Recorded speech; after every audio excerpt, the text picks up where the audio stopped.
Tasya namo namaha. See, we are in mother's lap. She's very near us, and she has been looking at us with her compassionate eyes. So how can we just skip without discussing something about her?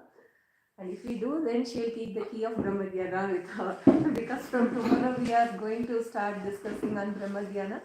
So without worshipping Shakti, I am not going to go inside that. So see, Hinduism has many cults. We all know that. And it was mainly Acharya Shankara who formed these groups. He mainly made 6 groups. The one which has Vishnu as the main deity, then Shiva, then Shakti, then Ganesha, then Kartik, then Sun, Surya Devata. So Ganesha and Kartik are the most popular. See, today's class, I wanted to have it in a lighter vein because from tomorrow we are again going on in a very heavy dose. So Ganesha and Kartik are most popular of all, and especially Ganesh. He has been popular from the moment he was born.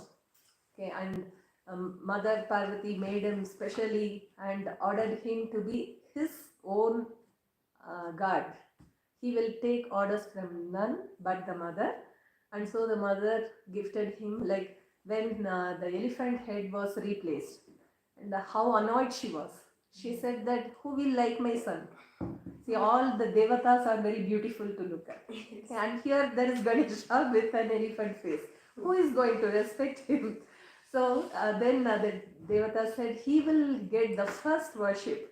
Otherwise, we will, all the things will be, we will create his own ganas, and he will be the head of our ganas. So that's how mother made way. You know, if you take refuge in mother, she will see that you get everything. Whether you're beautiful or not, that doesn't matter. She'll see to it that you have everything. And there are very, very sweet legends with Ganesha and Kartikeya. Both, siblings. Okay, so naturally, it's always very few people, they have love and understanding. There's also some little bit of fighting. It's accepted. So you all know that mango story. Do you know the mango story? Okay, once Parvati said, Shiva said, I am having a very delicious mango in my hand. There's only one. And you know who gave that one mango? Narada. Because always he likes to see some enjoyment, entertainment. So he went and gave one mango to Shiva and said, please take this. Now, and he was standing at a corner to watch what was happening. And as usual, Ganesha and Kartik came. Both said, I want this fruit. Then Shiva said, take half. You know, a mango, if you cut it into half, then there's nothing which is remaining in that. You know, you should, and especially we like that main portion, that seed portion, auntie. So both said, no, we want it whole. Then there was a competition. What was the competition? Who goes round the world first will get the thing. Like a sort of running race, but they are deities, you know, so they will have cosmos at their as their running race. So immediately Kartikeya called his peacock and he went round the world. And what will Ganesha do? He can't move much. And his Indur also, you know, it's very active. If it ate some sweets which I brought for the center in the train. So in those ways it's very active. But then in this case, it was also hesitating because Ganesha had quite a body, you know, it's difficult for it to carry him. Well, anyway, so what Ganesha, god of wisdom, he just went around Shiva and Parvati and said, you are the world, you represent the world, and he got the mango. And poor Kartikeya, he came back panting and running, but that was the lesson, so that he shouldn't get arrogant. And what he did was, he got very angry. And he said, I will become a mendicant. And he went away to a hillock. And he stood on top of that. Now, Shiva went there, Parvati went there, tried to cajole him. But you know, a jiddy child is very difficult to convince. And then finally Ganesha also went and he said, brother, don't get angry, I don't want the mango, you take the mango. But still that anger will not go. So what did they do? they sent somebody, with whom gods are very much pleased, with saints. Because saints are always calling upon the God's name, no? So there was a lady, a woman saint. So they said, see, you have very good relations with this Kartik. So you go and cajole him out of it. And how come this lady grew fond of Kartik was, she was again very devoted to Ganesh. Okay. And this lady had a very strong sense of a spirit of renunciation. See, we want life examples. So I thought I will discuss certain women saints who are generally not known. So this lady, parents will force her to marry. And then the groom had almost entered the village, and she said, I'll go and salute my Ganesha and come. And everyone said, okay, Ganesha is Vignaharta, go and salute him before you get married, enter into a new life. And he went to Ganesha and prayed to him, saying that, please take away my beauty. Because I am beautiful, that a person is willing to marry me. If you make me an old person, then that person will not marry me. So she prayed for that, and Ganesha made her old. So this is how the story goes. And then the groom said, naturally, if someone sees a old lady, and besides, and that too in seconds, so naturally they revered her as a holy person, and he said, okay. And the parents also didn't force her. Now what she did was, she wanted to go and visit Kailasha, because that's the place where her chosen ideal is, Shiva is there. And she was doing puja, and one day she found some pilgrims going. And she asked them, where are you going? They said, I'm going to Kailash. Then she said, can you take me with you? In those days, pilgrimages were difficult and people used to travel in groups. And then they said, I'm very sorry, ma, we don't even know whether you will survive till you reach that place. Because we, as young people, we ourselves know how perilous that pilgrimage is. So we can't take you, sorry. But the pull of pilgrimage was such that she decided to go alone. What she did was, every day she used to do puja for Ganesha. And so that day she hurriedly collected all the items and began to worship him very fast and very hurriedly. Then Ganesha was sitting there. Those were the days when gods used to speak to devotees. Then he said, what's happening? Why are you in a hurry today? Then she said, please don't mind. I have to finish your puja fast, and I don't think I'll be able to worship you anymore, because I am planning a trip to Kailash, and if I come back, then also I don't know whether I'll come back, but if I come back, then I'll again continue with your puja, but till then you will not be getting my puja. Now see, God can forgo anything but his puja, and especially Ganesha with all his Naivedya in front. Okay. So what he did was, he told that saint, don't worry, don't be in a hurry. Do you trust me? You do my puja very well. Then I will make arrangements for your trip. Then this lady, of course, she had great faith in Ganesha, and she did her puja in a nice way as she did. See, I told you, spirituality starts with having faith in the Supreme Power. Then after the puja was over, they say that Ganesha lifted her with his trunk and put her in Kailash in just 1 second. Okay, this is how the story goes on. And those people, and she's very happy, she's worshipping Shiva and Parvati. And after many, many months, those people who refused to take her, they entered Kailash, and they were so surprised to see her. They asked her, how come you are here? She said, God's grace works miracles. So naturally, a old lady, a granny is very popular with grandchildren. So this saint was very popular with Ganesha, of course, because Ganesha took her there, and also with Kartik. So she was selected by Shiva and Parvati to go and cajole that child. Yes. So she went there, and then she told Kartik, why don't you just come over? Aren't you seeing that your parents are cajoling you? Just come on. Then he said, no, I won't come. I was refused a fruit. How can I come? See, this is a prestige. All the devas are laughing and smiling. He couldn't beat his brother. And so then finally, this saint told that, why are you searching for fruits outside? You yourself are the fruit of knowledge. And then he was happy to hear that praise and he came over to Kailash. That's a very, very, very sweet story of Ganesha and Kartikeya. And there's another legend that here generally it's believed that Kartik is a brahmachari, but then in some places he's believed to have two wives. And then what happened was, once he decided to go and marry a girl. And that girl was of course a very, very great devotee. And then, but somehow nothing was happening. That girl refused to look at him, or that chieftain said, no, I won't marry my daughter to you because I don't know you, etc. etc. So many obstacles were coming. So Kartik was wondering, what has happened? Why am I not able to please this particular person? Then of course Narada came there and said, did you tell your brother? You must have informed your dada. He's there and that's why he's creating all these obstacles. So you're not getting married because you have offended your brother. So go and first get his blessings, then you'll get everything. So immediately the story goes that Kartik again went to his brother and said, brother, please arrange for me marriage. And Ganesha said, okay, don't worry. And he became an elephant and scared that lady and whatnot. And as soon as Kartik came, the elephant became very nice. Okay. Until then it was going around stomping the fields, eating the sugarcane and whatnot. So this is how the story goes. This is about Ganesha and Kartik. And then what about the Surya Deva? Today we are not having his grace.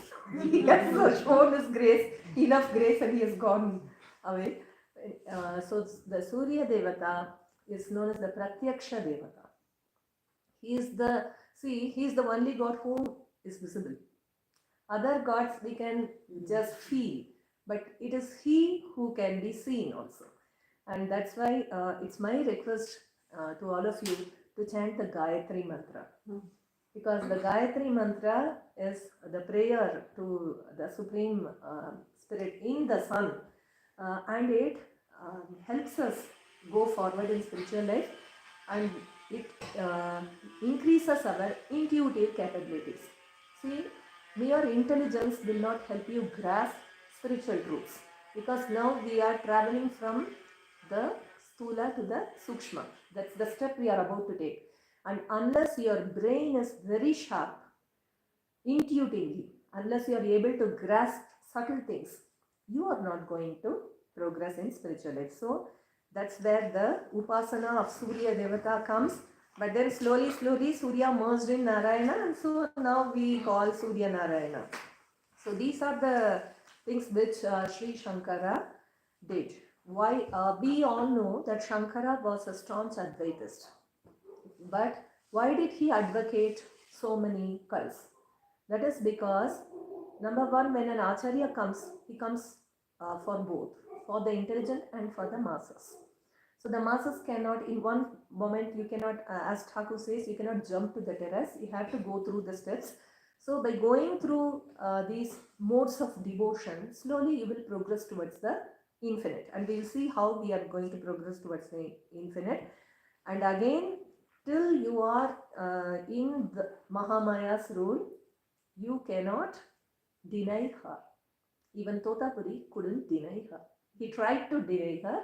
He decided to leave his body off because he was having a severe stomach pain, and he was with the very firm belief that he is not the body, he is not the mind, etc. So he decided to let go of that body, and he crossed almost the other side of the Ganges, but he couldn't drown. And that's where he came to know that there is a power in this universe without whose permission you can't even move anything. This is very beautifully explained in the Kena Upanishad. Have you heard the Kena Upanishad?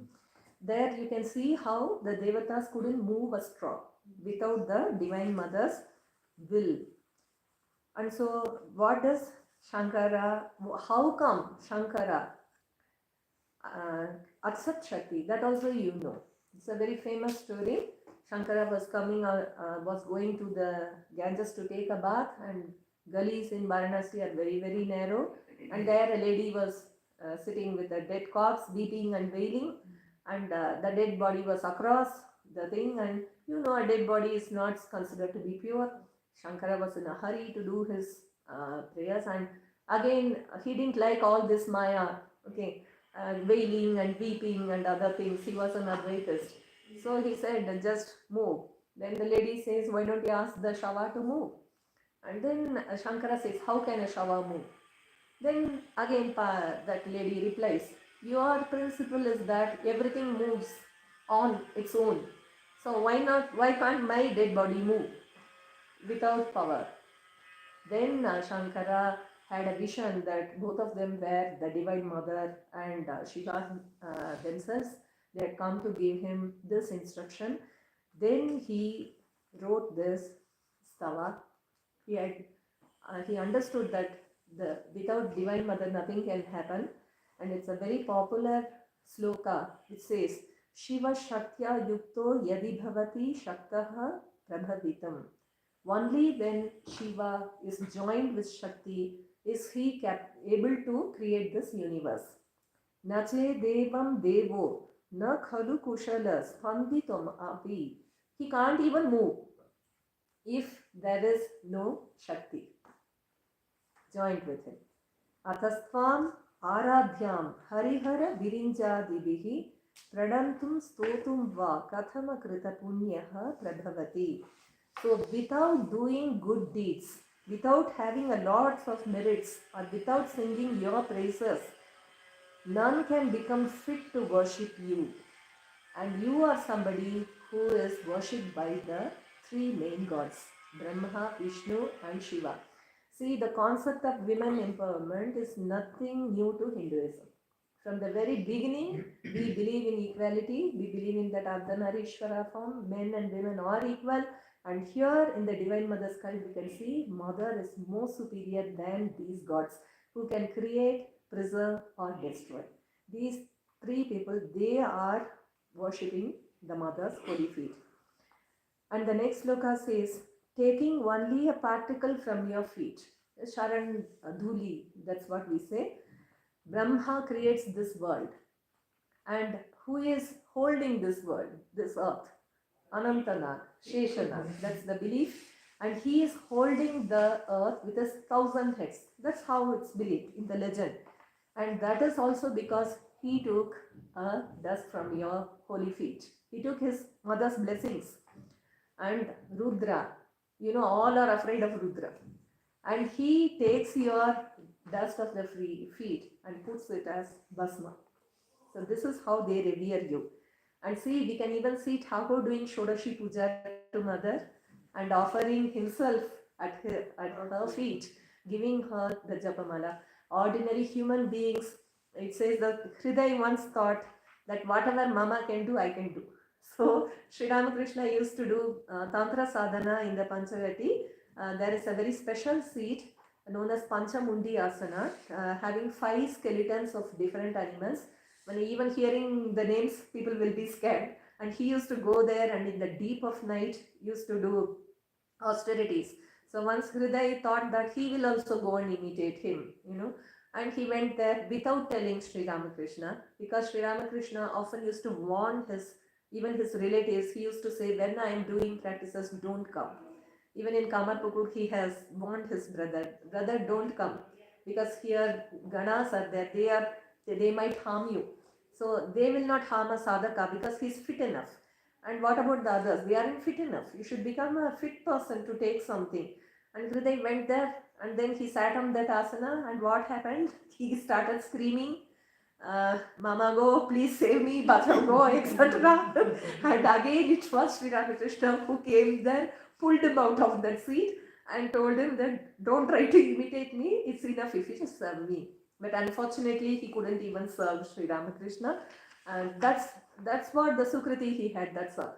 So a person couldn't sit on the seat on which he performed austerities, and Holy Mother here accepted all his tapasya phala, and we know how severely Thakur did austerities. He looked at the sun from the morning till sunrise to sunset without winking his eyes. Can we imagine the penances which he did?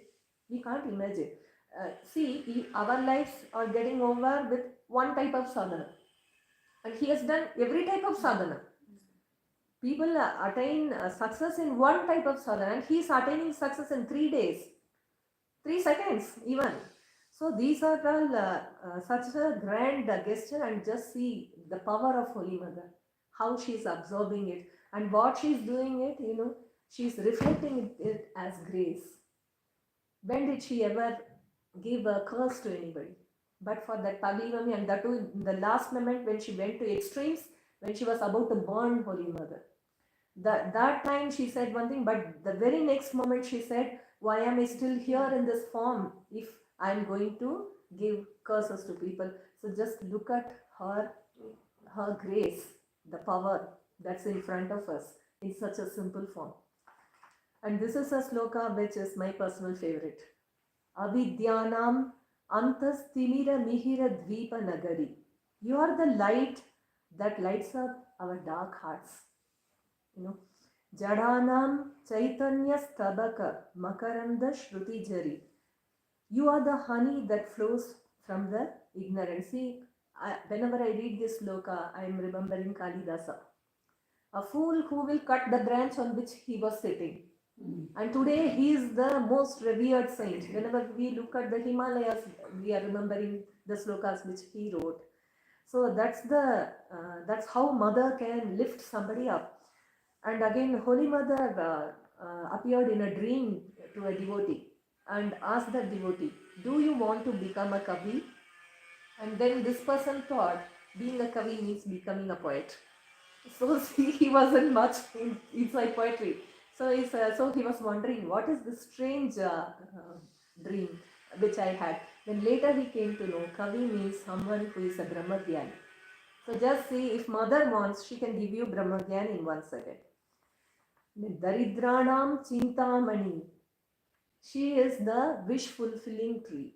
We can see many devotees coming and praying to Holy Mother, each getting whatever they want. But I think we should be like that person who says, please give me the dye with which you are dyeing. So someone goes, that's the parable which Thakur said, someone goes to that person and says, give me a green cloth, he gives the green cloth. Somebody goes and says, please give me a red cloth, they get a red cloth. But that was an intelligent person who went and said, give me that dye by which you are dyeing everything. So let us have devotion for Holy Mother. Once there were many visitors, and there wasn't enough rice. And Mother used to always feed the devotees. And so she asked the attendant and said, go and see how much of rice is left out. Then she came back and said, Mother, not much is there. There are many more people here. I don't think it's sufficient. Then Mother says, no, it's there. Just go and check. But still she comes and says, no, it's not there. Then Mother is telling, I am telling it's there and you are refusing it. She went there and she just stirred the pot, and to the surprise of the attendant, after all finished their eating, there was still something remaining. So this is how she is. Janma jaladau nimagnanam damshra muraripu varahasya bhavati. It is said that the earth was drowning in the pralaya waters. Then Vishnu in his Varaha form lifted it up. So that's how you are the person who will lift me up. Repeatedly we can see all the prayers are and requests to the divine being to lift us up. This is the prayer. Then the other one, which sloka I always remember whenever I see Holy Mother. Tvadanya panibhyam abhaya varado daivata ganaha. But for you, all other deities have mudras. What are the mudras? Abhay, granting fearlessness, okay, are giving, bestowing boons. Tvameka naivasi prakatita vara bhitya bhinaya. You have nothing, no symbols. You don't show any mudras. But bhaya tratum datum phalamapi cha vanchasam adhikam sharanye lokanam tavahi charana veva nipunaha. But you don't have any such mudras. Why? Because your holy feet is enough to remove fear and to grant boons, much more than asked. There is a song on Holy Mother. I always remember it. Nacha ile shakal diye shanta nero mon bhulai. We need not even ask. You know, for others we have to ask. See, I'm feeling cold. Can you give me a shawl? Or I'm thirsty. Can you give me a glass of water? But you need not ask a mother. A mother will give everything to you, and she will say, "Take this shawl and go." I will say, "Why Why do I need a shawl? I am going to come back before the sunset." Then she will say, "No. If it becomes cloudy, you take this and go." And mothers have that intuitive power, you know. They will always stuff you with things. They'll say, and then someone will say, "I don't want this eatable." Then mother will not let you go without an eatable, and inevitably you will be caught hold of in such a circumstance that you will be biting that food, but you never think that it was your mother who provided it for you. That's what we are doing. So, Ma Yesheche Moder Kiyar Bhavna Bhai. Do we have any other, what do I say, tension in the modern world? She's there. She's there to take care of me. Only I should just depend on her, that's all. And she will give everything. And she has assured her depressed disciple. A disciple went and told her, "I am not finding any progress. I can't do japa. I can't sit still for even a few moments. What will happen to me?" Then mother is telling, "You have taken refuge in me. You need not do anything. Just go and be there. I'll take care of you. Go to Rasatal." These are the words she uses. Go to the deepest hell. I'm there. I'll pull you up. And once Master Maharshi Srima Mahendranath Gupta, the writer of gospel, he found a person who was very depressed, and he said, "Go to mother." And he went to mother, and mother didn't say anything. He was even more depressed. And then he came back and said, "What's the point? He didn't say anything to me." And then Yam said, "Tell me what happened." Then he said, "I told all my problems," and she just looked at him. And what did he answer? "What are you telling? Sadananda Sukhe Bhashi Shama Judi Fire Chai." If once she looks at you, then what are the things we need? See, we are in Naina Devi, you know. Just once if she glances at her, we are going to get everything. We should only pray for the mother, just look at me. That's enough. And then Shankaracharya says, if someone prays, see, we all go to mother for something or other. So if someone goes and says, "Mother Bhavani, oh Mother Bhavani, please glance at me with your merciful eyes." But before he says, "Ma," immediately she will give everything. You need not even ask. No, she will give eternal life in your holy feet. See, she can give anything, but the highest is she will keep you with her. That's the greatest thing which can ever happen to you. If you are with mother, you are in the feet which is worshipped by Vishnu, Rudra and Brahma. Once Golap Ma complained to Holy Mother, if anybody comes to you and calls you mother, you will give everything. So you should have some discrimination. What is this happening? See, someone should be a guard. Then what does mother say? "I can't control myself if someone comes and calls me mother. So just call her mother and you will get everything." And then he says, "Ma, gods like Indra and Brahma, they have drunk nectar, right? Gods are eligible for taking nectar, and that means they will become immortal. But even immortal, if I have 100 years, they will have 100,000 years. But even they disappear.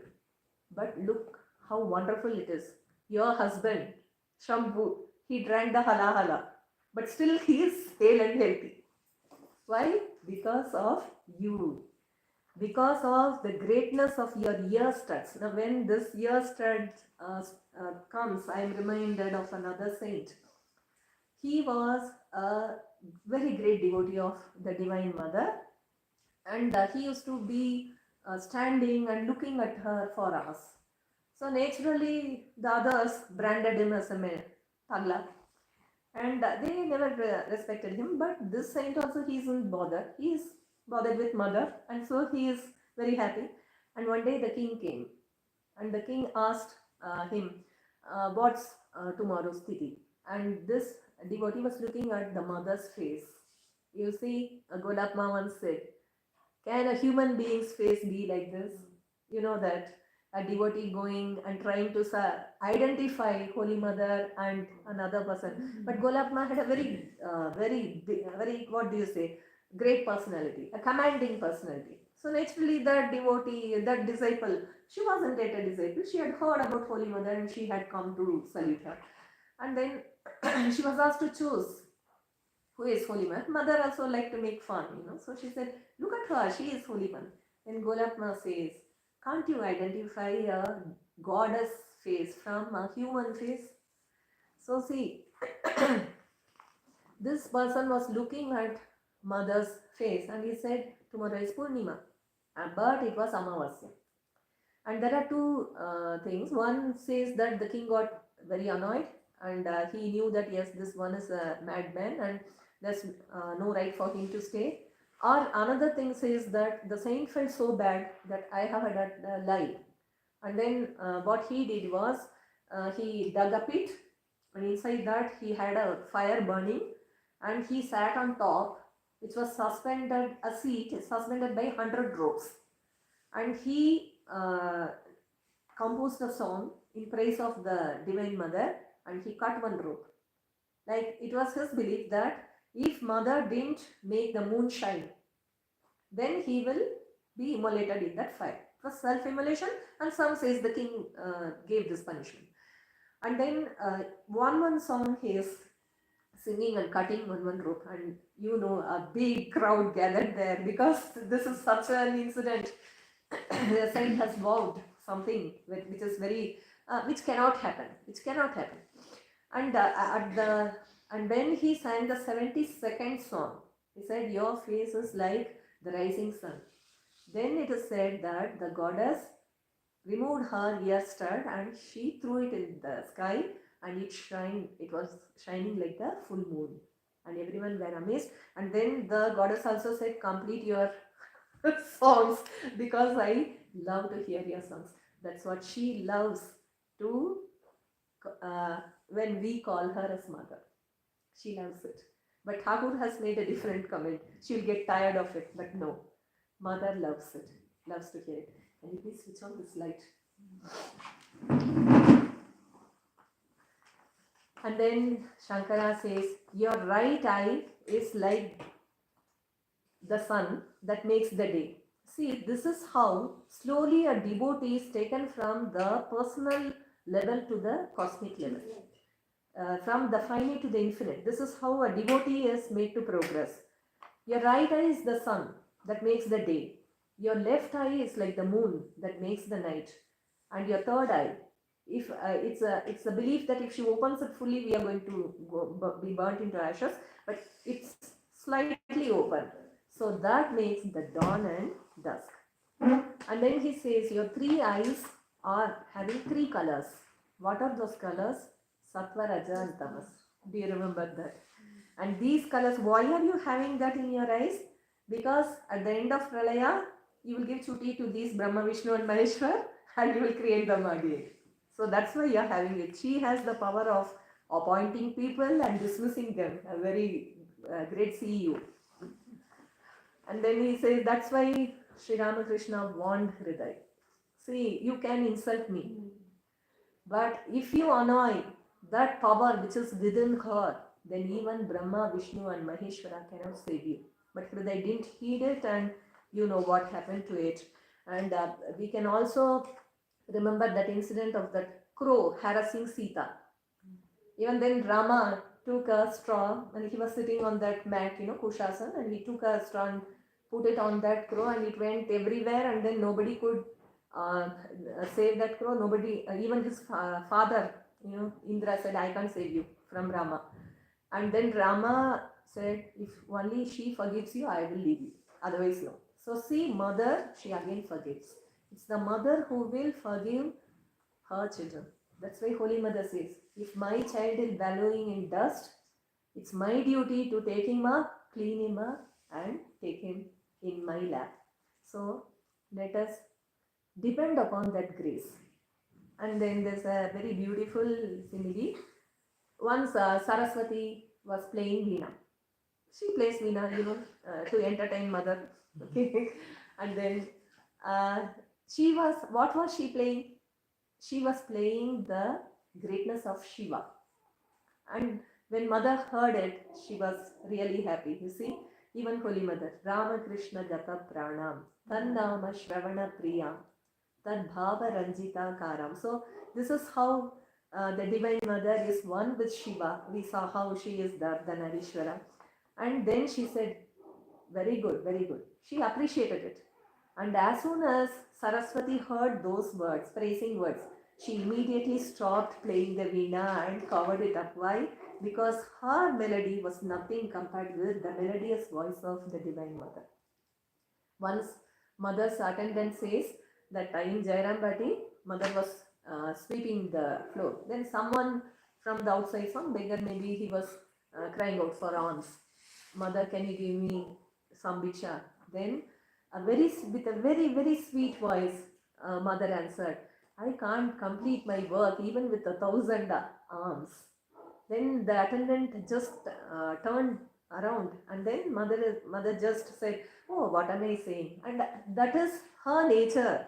With her infinite grace, sometimes she showed that nature. Otherwise, she was always hiding it behind her human form.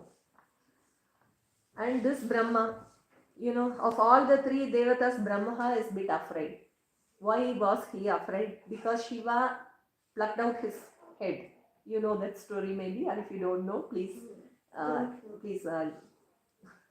hear from them, because again I'll run late. So once, because he uttered a lie, Shiva took the form of Rudra, and with his nails he took out his head. So that's how he became 4 heads. So what he does is, he is afraid of Shiva, because Shiva is always killing demons, and he has an experience of getting his head off. So what he does is, he always praises the Divine Mother. And here, Mother is in the form of Lalita Tripura Sundari. This is how Thakur also worshipped Shodashi, Ma Tripura Sundari. And she has 4 hands. And so why is he praising those 4 hands? Because if any day Shiva got angry, then Mother will put her hands on all of his 4 heads. Then his heads will be safe. So that's how Brahma is worshipping Mother. Then, Mother, be pleased to place your 2 feet on my head mercifully. And this is what they say, the Lord's feet are above the Vedas. Above the Vedas. So your feet are the ornaments. If you consider the Upanishads as a body, then the Upanishad's head is adorned with your feet. That's how the sloka goes. Then the Ganges water in Shiva's head washes your feet always, and your feet is decorated with alka. Now, and that reflects the crown of Vishnu. Vishnu has a red crown, and so that is reflected in the feet. This when Hari Maharaj was in Hari Prasanna Maharaj, mostly I forget the name right now. He was in Jairambati, and he was serving Mother. Mother said, press my feet, it's raining. And there was nobody there. It was a dark night, and there was a lantern there. And he was pressing Mother's feet and thinking, what a old feet. Okay, Mother has worked so much that all nerves were showing. The moment he thought like that, he suddenly saw those feet turning into beautiful feet with alka, this red dye. And the nails were shining like moons. And Shankara says, even the Devakanyas, the heavenly damsels are known for their beauty. But even their arms are supposed to be very beautiful. But that is nothing compared with Mother's toenail. Even that nail, that can beat them. Then this Maharaj just looked up and saw Mother with 4 hands, with a divine crown on her head, and immediately he fainted. And then what? In a second, that Divya Darshan is gone, and Mother says, what happened? Kya ho gaya beta? That's what she is, She has hid her Aishwarya so that she will become very close to us. This time's only Madhurya Leela, Mother. And Thakur has said, to judge Holy Mother, we need Thakur. To know Thakur, we need Mother. And what does Thakur say? She is Sharada, Saraswati, Roop Dheke Eshache. She has hidden her form. Why? Because impure people will look at her and come to grief. That is how Shumba and Nishumba came to grief. She took a very beautiful form, and she was in the Himalayas, shedding luster on the Himalayas, and immediately Spike, going around and around, he saw her and he went and reported it to Shumba and Nishumba. And Shumba, Nishumba, Raktabija, crores and crores of asuras, all done in 1 second. So, and mother, what does she do? She is killing the asuras in our hearts. She's killing jealousy. He's killing this fault finding. She's killing this selfishness. She's killing rude words. Rude words are like asuras, demons, troubling others. You can kill others with your rude words. And mother is killing that demon. Just look at what she's doing. And that's why the Chandi says, protect us with your lovely forms. Saumyani Yani Rupani Triloke Vicharantite. These 3 words are filled with beautiful forms of yours. Yani Chatyanta Ghorani Tairakshasmams Tatabhuvam. But you also have terrible forms to protect your children in need of despair. When they are in trouble, you can take a terrible form. That we have seen how mother chided Harish and others.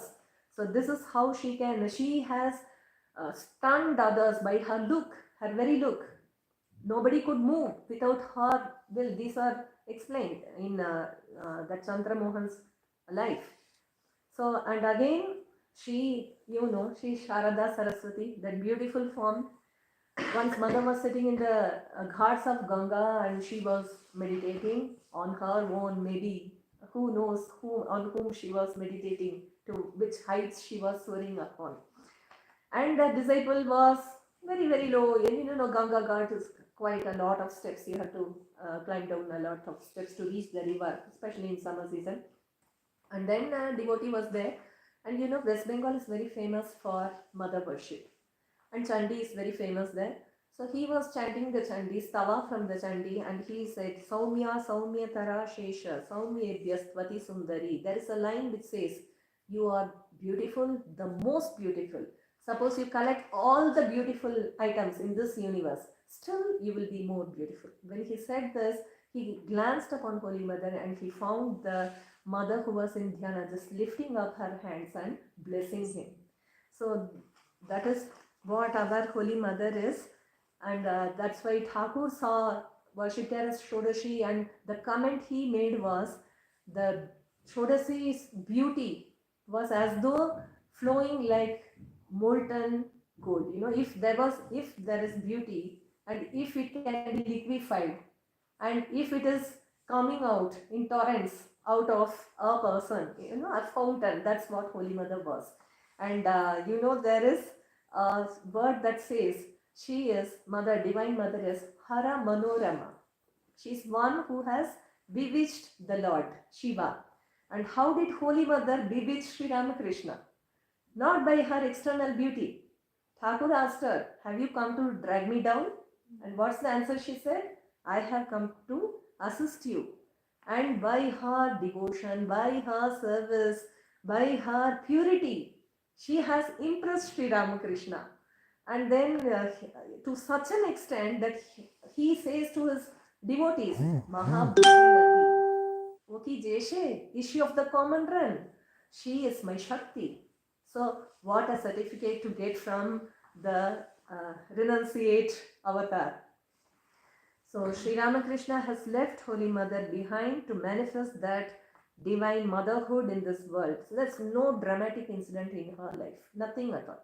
You cannot find anything special in her life, a very ordinary life, just going on like any other village lady. Even she has a rheumatic pain in her legs like any mother, any woman for that matter, above 50 or 60, you are supposed to take calcium, and even if you take calcium, you are going to have knee pain. That's how she is.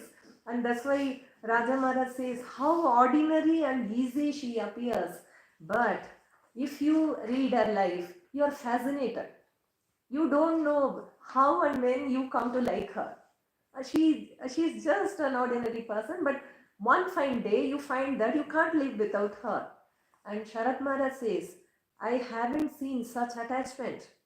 People used to be astonished because always she's going on Radhi, Radhi, Radhi. People used to come and see her. One even told her, Mother, why are you so attached? Maya can. And what's the reply she gave? Because I am Mahamaya. How will they know? Thakur asked her to keep her mind down on Radhu. She is the Yogamaya. How can people know? Ordinary people won't know what has happened. The divine consultation between the divine couple. How will I stay? I don't want to stay in this world. I don't like to stay in this world. My mind is soaring every moment. Then Thakur is telling, hold your mind. Radhu is the magnet. And if she is a very devoted person, always uttering Thakur's names, immediately mother will go into Samadhi. We can see how Sri Ramakrishna did that. Any song Thakur hears, any stotra he hears, immediate Samadhi. So just imagine Radhu being a very devout person, calling on Ramakrishna, that's all. We won't have Holy Mother with us. So this is the way she is trying her utmost to keep her mind down. So see, and what happened at the end? I haven't seen such detachment. She says, oh, I don't want her. In just one moment, 1 second, she cut off because she is Kali. She can cut off all the attachments and she can cut our attachments also. She is Bhavatarini and she is Bhavaharini. So Holy Mother's life is a role model. Sister Nivedita says she is Sri Ramakrishna's final word as to the ideal of womanhood. But then she adds a word. Is she the last example? No. She is the new role model. Look at us. See, we are discussing Yoga Samanvaya in this class. She is the Karma Yogi. Okay? She is the greatest devotee, the greatest Bhakta. And she is the greatest Jnani. I just can't believe that a Sahadharmini, okay, a Dharma Sangini of an avatara says, don't worship Sri Ramakrishna in the Mayavati ashram. Can you imagine that? A devout lady holding on to Sri Ramakrishna for years, she says, don't worship him. How can she say this? Because she knows Sri Ramakrishna is something more. He is not only that human form. He has taken that human form to grace us, but there is another aspect to him, and in that aspect also we must worship him. Advaita Gyan Anchale Bandho Kajkarma Karo. And what a yogi. She can awaken Kundalini in 1 second. She looks at somebody and that person is having trances. That person's chakras are getting awakened. So see her. That is Holy Mother. Search anything from her. If you want a role model for courage, look at her facing the Dakat Baba. And if you want to have self-respect, modern women, we need self-respect. And what did she say when Hriday chased her away? She went to the Kali temple and said, Mother, if you will bring me next, I will come. Otherwise, it's okay. And Sri Ramakrishna said, please come, take a palanquin, come here, anyhow you come. That's what she is. She held on to her dignity and wisdom. Sarabul, Western devotees, they are coming and telling, I have never seen her hesitating to answer any questions.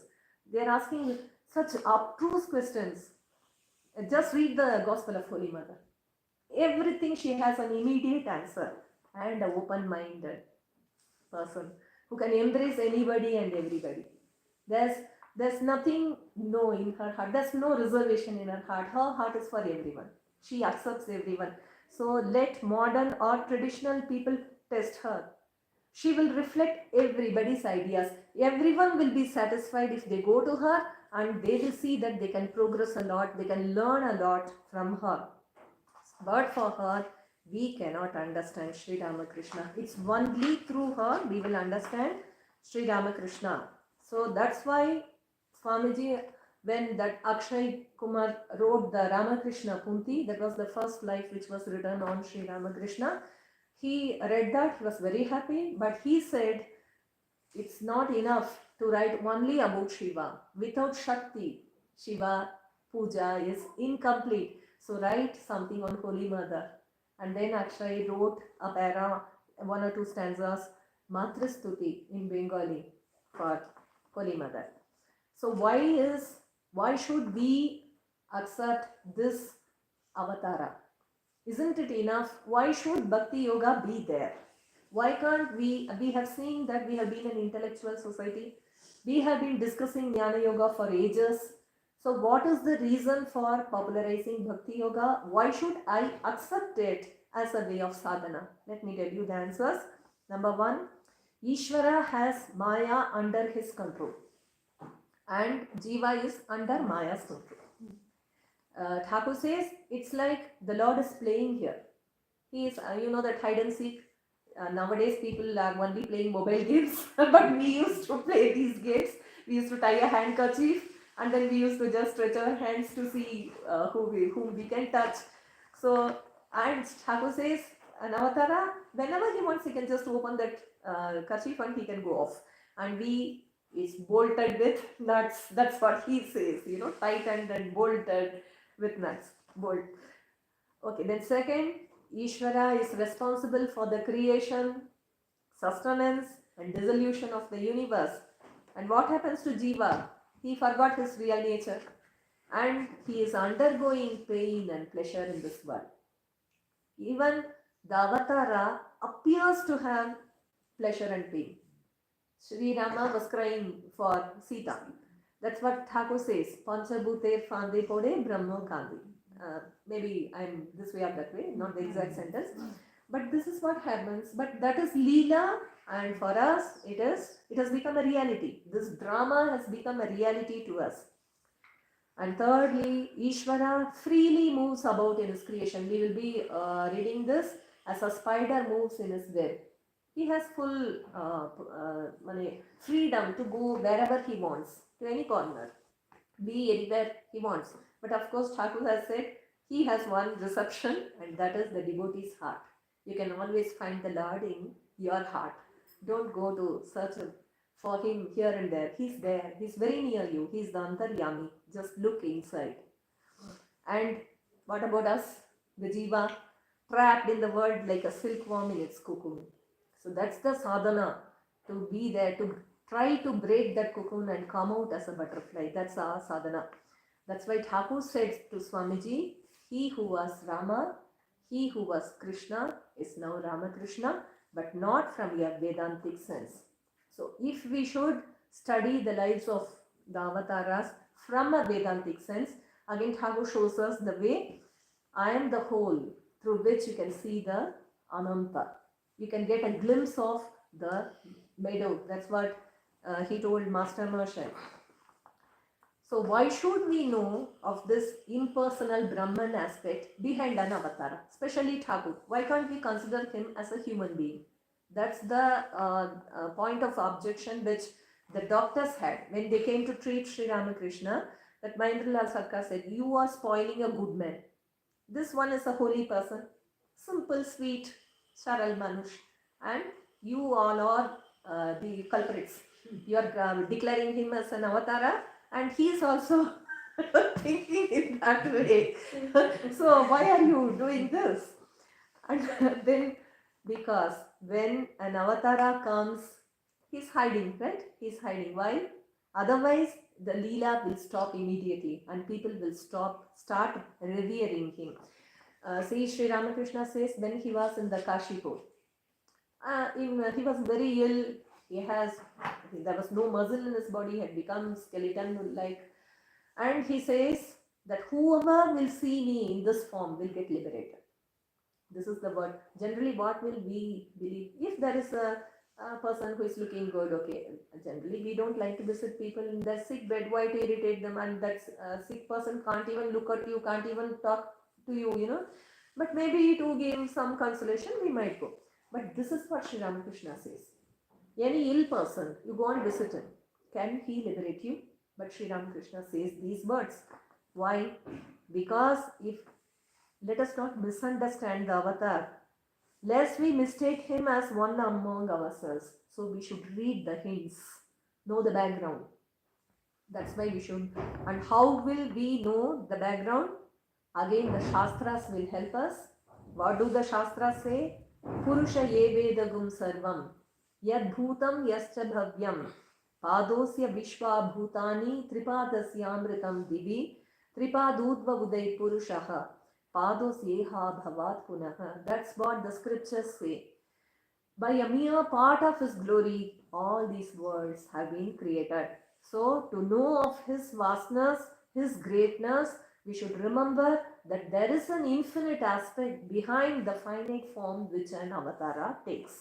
So, once Holy Mother made a garland, a very beautiful garland. You know, Holy Mother, we generally don't know this side, but that day we read how she made hibiscus garlands with rangon flowers, and Thakur himself appreciated it. Like that, she made another garland, and this one was specially made for Thakur.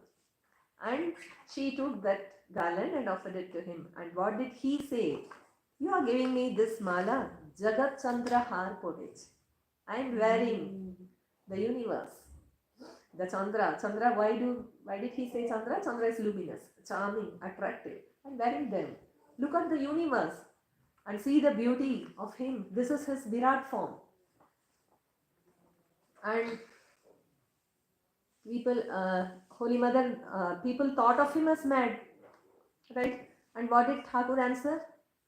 Can I be mad thinking of the Jnana Swarupa? Always I'm thinking of God who is infinite consciousness, knowledge, bliss, and I have become a madcap. And you are always thinking of the world, and you are okay. You are drunk with the wine of worldliness, not me. Which mad person's carriage gets upset when he thinks of Jatayu Ravana Yuddha? You know, Mathur Babu took him out on a carriage, and suddenly the horses went skelter, and then the wheel came off, and the carriage was about to topple. Then Mathur Babu didn't help, because whenever he loved his Baba and he made the best arrangements possible for Baba. And how come this carriage got into an accident? Then Thakur said, no, I was thinking about Jatayu and Ravana's fight. Then Mathur Babu said, Baba, it's so difficult to travel with you even outside. Suppose you please tell me beforehand whatever you will think, then I will arrange accordingly. This is my addition. So see, which common pujaris, he is a Shadharan pujari, right? Which common pujari's touch enables his disciple Gangadhar Maharaj to see the living Shiva.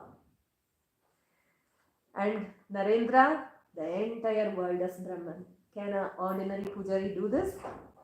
On the Kalpataru day, you know how his touch made spiritual world a reality for householders also.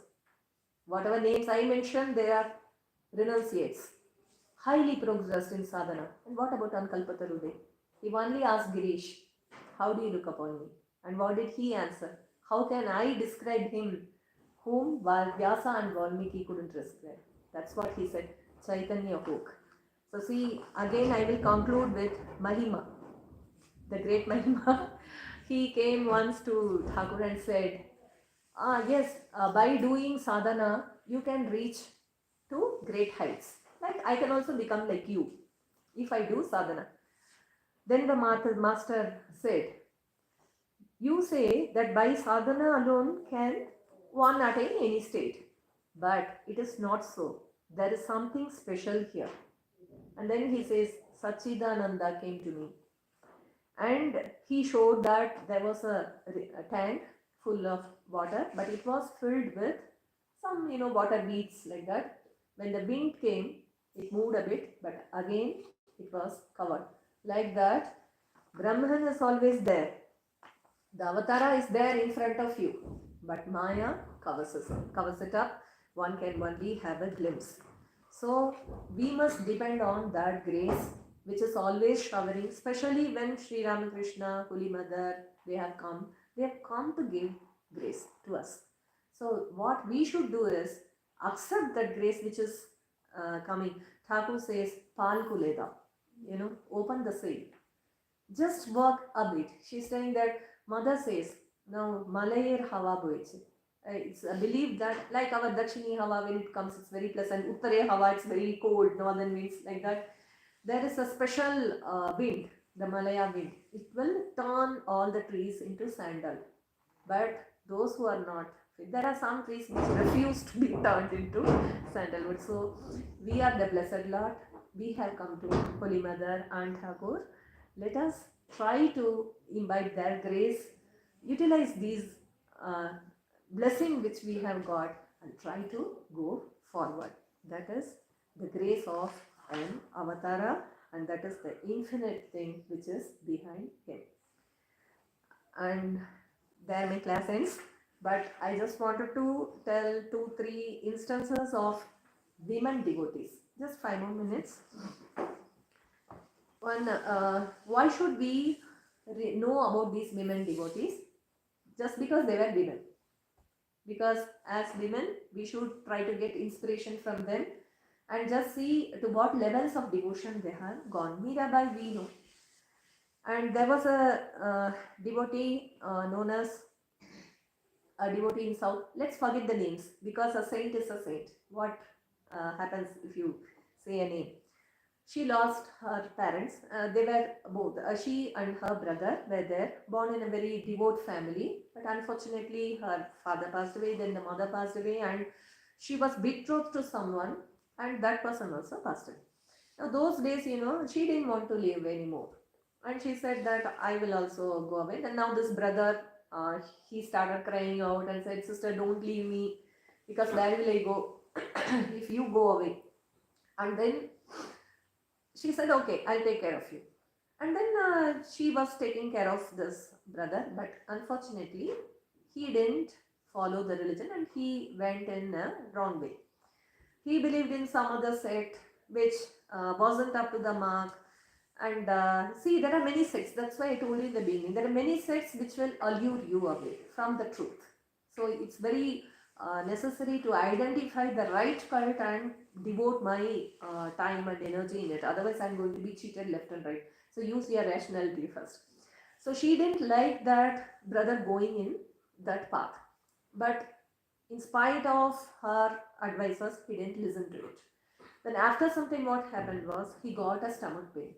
That pain was so severe that all those people, the new cult people, they tried their best to cure him, but then they found out that it was not possible to cure him, so they just left him off. Now what happens? The brother remembered the sister, and he said, "Please come and save me from this predicament." And she said, "I will not leave my place of devotion." She was a Shiva devotee. "If you want, you come here. Otherwise, I won't go there." And then the brother came, and it said that she prayed to Shiva and gave some bhasma, and he was cured. So see, this is how the lady could hold on to Shiva in spite of all the tribulations. And there's another administrator, like generally we know about Ahalya Bai. There was another administrator, she was known as Mahadevi. Mahadevi means Mahadevi, but Aha was of, so Mahadevi. What she did was, she was a very devout husband, but then the husband passed away. Then she stayed back to raise the children, and they were royal children, they needed all sorts of assistance. She trained them in military and whatnot, and did a lot of work, like build temples, gave offerings in gold and silver, and did a lot of reform works. So this is how she was, an administrator. Now see, this lady is a common lady and this lady is an administrator. And there was a very renowned saint known as Akka Mahadevi. You might have heard about her. She was also very devoted to Shiva. And when she was 16, she wanted to marry Shiva. There are several bhavas of sadhana, as we saw. Shanta bhav, dasya bhav, sakya bhav, madhura bhav. These are examples of madhura bhava sadhana. And she said, "I will marry Shiva." And the king didn't allow it because she was very beautiful. And the king said, "No, I'm not going to let you off. If you go away, then I'll kill your relatives, I'll kill your parents." So she was forced to marry him. But she said, "If you're going to touch me, I'll go away. And you shouldn't obstruct any of my deeds." He said, "Okay." Then she started serving the poor and the saints. And the king got annoyed because he said, "Wasting of money." He didn't believe in this. This is a very big struggle for women, especially householders. If the husband is not liking your way of progress, it makes the things more complicated. And she said, "No, I am going to do this." So she's, and the things got just things just went on adding up and up and up. And one fine day, the king literally bombarded her and told her that everything is mine. Where is your Shiva? Everything is mine. Whatever you are wearing, even your clothes, your ornaments, your dress, it's mine. Okay, otherwise you can't survive. So what she did was take whatever is yours. She removed everything, even her clothes. She threw it away in his face and she went away. And she had a long hair and that covered her, and says that Shiva himself gave her a sari and said that people now are not pure enough, so please wear this to keep your modesty. But she could go to the highest Advaita level.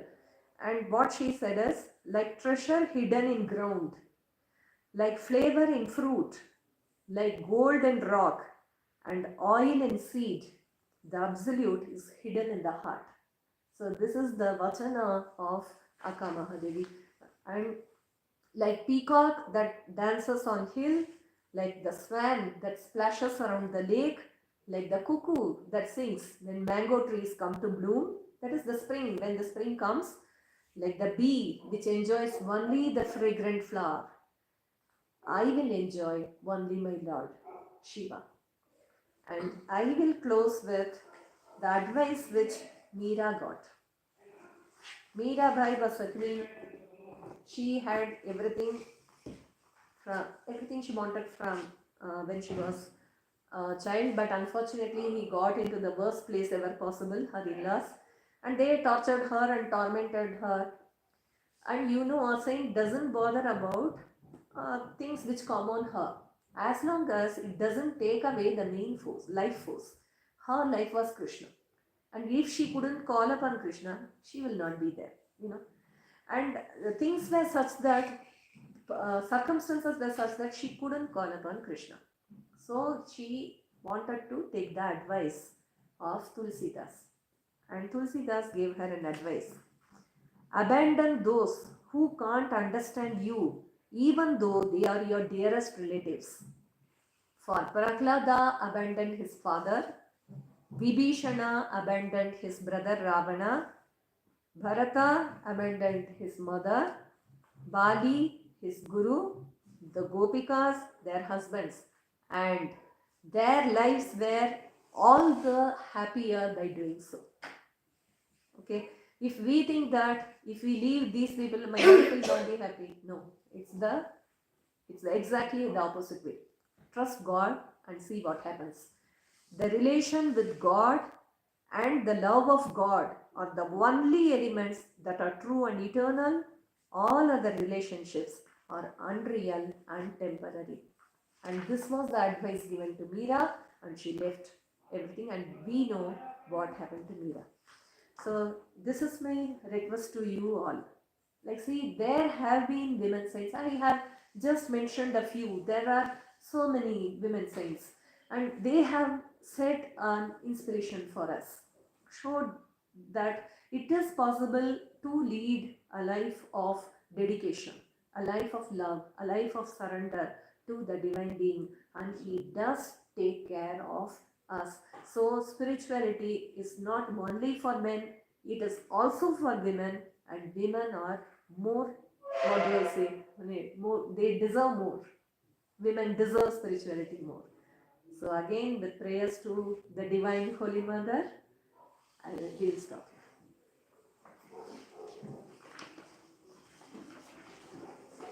So that is where our Bhakti Yoga ends. And from tomorrow, we will start with Jnana Yoga.